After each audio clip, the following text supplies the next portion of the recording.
Dumper লরির সংঘর্ষে lorry চালকের মৃত্যুর ঘটনায় বুধবার উত্তাল হয়ে উঠল মালদার চাঁচল থানার শামশির জিয়াগাছি এলাকা। ঘটনায় উত্তেজিত জনতার ক্ষোভের মুখে পড়ল পুলিশ, যার জেরে ব্যাপক উত্তেজনাময় পরিস্থিতি তৈরি হলো এলাকায়। জানা গেছে বুধবার ভোররাতে শামশির জিয়াগাছি বাইপাস এলাকায় রাস্তার ধারে দাঁড়িয়েছিল ছাই বোঝাই একটি ডাম্পার। সেই ডাম্পারে হঠাৎ করেই ছাই বোঝাই এক 14 চাকার লরি সজোরে ধাক্কা মারে। সেই ধাক্কায় লরির সামনের অংশ পুরোপুরি দুমড়ে মুচড়ে যায়। ঘটনায় লরি চালকের মর্মান্তিক মৃত্যু হয় এবং লরির খালাসি দীর্ঘক্ষণ গুরুতর আহত অবস্থায় লরিতেই আটকে থাকেন। ডাম্পার খারাপ হয়ে গেছিল, খারাপ হওয়ার কারণে সে রাস্তার মধ্যে দাঁড়িয়েছিল।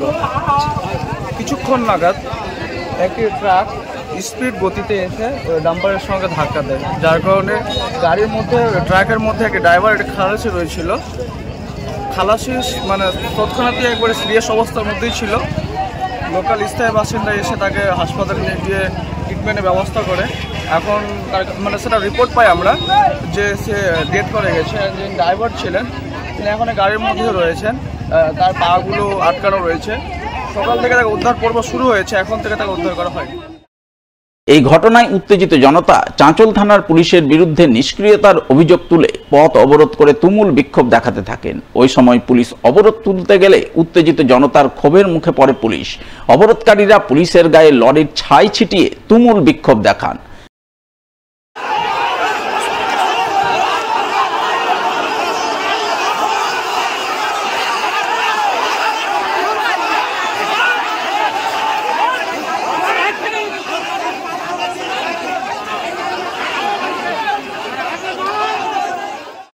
ডাম্পার আর একটা ট্রাক, বুঝতে পারলেন? একটা লোক মারা গেছে আর একটা লোক জীবিত আছে। এখনো কোনো প্রশাসনে আমরা প্রস্তুতি পাচ্ছি না, সহযোগিতা পাচ্ছি না, ভূমিকা পাচ্ছেন না। না না পুলিশ 4 ঘন্টা ধরে আছে এখানে, 4 ঘন্টা ধরে আমি আছি গাইডের কাছে। কোনো পুলিশ কোনো মাথা ঘামাচ্ছে না, আসছে যাচ্ছে আসছে যাচ্ছে। লোকটা বাপরে মারে করছে, কিন্তু পুলিশ কোনো আইন কাজ করছে না। তার জন্য আমরা সবাই মিলে গ্রামবাসী পথ অবরোধ করেছি। যদিও পরে বিশাল পুলিশ বাহিনী গিয়ে পরিস্থিতি নিয়ন্ত্রণে আনে বলে জানা গেছে। গ্যাস কাটার এনেছি আমি, ইলেকট্রিক কাটার আমি নিয়ে এসেছি, কিন্তু ওটাকে বার করতে পারছি না। একজনকে আমি হসপিটালাইজ করেছি, একজনকে চাঁচল হসপিটালাইজ করেছি। এবার এটাকে বার করতে পারছি না, কোনোভাবে বার করতে পারছি না। এখনো চেষ্টা চলছে ওকে যাতে বের করা যায়। ঢুকে আছে বাবাটা গ্যাস কাটার, মানে গ্যাস যে কাটবে সেটাও ঢুকছে না। এখনো চেষ্টা করছি যে ওটাকে আমাদেরকে যে করে রিকভারি করতে হবে, মানুষটাকে তো বাঁচাতে হবে, কিন্তু তারপরেও যে এরকম পুলিশের উপরে হামলা। মহরমের শোভাযাত্রাকে ঘিরে দুই দলের বিবাদে বুধবার সন্ধ্যায় উত্তেজনা ছড়ায় পুকুরিয়া থানার মির্জাতপুর এলাকা। বিবাদের জেরে তৃণমূলের রাজ্যসভার সাংসদ মৌসুম নূর ও জেলা পরিষদ সদস্য শামসুল হকের গাড়ি ভাঙচুরের ঘটনা ঘটেছে বলে খবর। আর এই ঘটনায় পরানপুর অঞ্চল তৃণমূলের চেয়ারম্যান শেখ শাহজাহান অভিযোগ করে বলেন, এই গন্ডগোল ঘটিয়েছে কংগ্রেসীরা। তারাই তাকে খুন করার উদ্দেশ্যে তার উপর হামলা চালায়, যদিও তিনি অল্পের জন্য প্রাণে রক্ষা পান।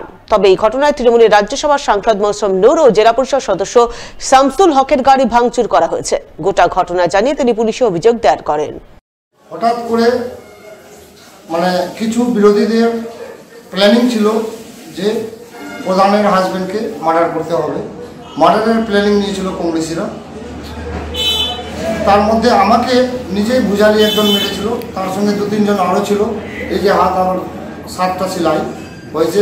আমাদের সাংসদ মৌসুম নূর এবং আমাদের জেলা পরিষদ শামসুল হক সাহেবের যে গাড়িটা ভেঙেছে সেই জোনটা আমাদের ওখানে একটা রাজনৈতিক চক্রান্ত আছে। দিদির পিছনে বড় একটা চক্রান্ত আছে যে ওনার গাড়ি ভাঙচুর করা হয়েছে, সেটা চক্রান্তভাবে পরিকল্পনাভাবেই করা হয়েছে।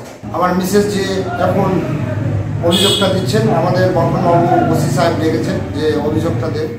যদিও তৃণমূল নেতা শেখ শাহজাহানের অভিযোগ উড়িয়ে দিয়েছেন পরানপুর অঞ্চলের কংগ্রেস নেতা আব্দুল মান্নান। তার দাবি, মহরমের শোভাযাত্রাকে ঘিরে যে গন্ডগোলের ঘটনা ঘটেছে তা তৃণমূলের গোষ্ঠী কোন্দলের কারণে হয়েছে। সেই কারণেই তৃণমূলের রাজ্যসভা সাংসদ ও জেলা পরিষদ সদস্যের গাড়ি ভাঙচুর হয়েছে। না, এখানে কংগ্রেসের কোনো ভূমিকা নেই। এটা একটা ধর্মীয় অনুষ্ঠান। আমরা সবাই তৃণমূল, কংগ্রেস, সিপিএম, বিজেপি সবাই মিলে আমরা যাচ্ছিলাম মহরমের প্রশাসনের সঙ্গে। দলীয় কোন্দল ওদের।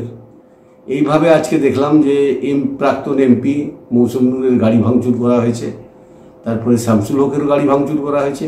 এটা মনে হয় ওদের দলীয় কোন্দল। এইভাবেই ওরা এই দলীয় কোন্দলটাকে ঢাপা দেওয়ার জন্য আমার উপরে আক্রমণ করার চেষ্টা করেছিল।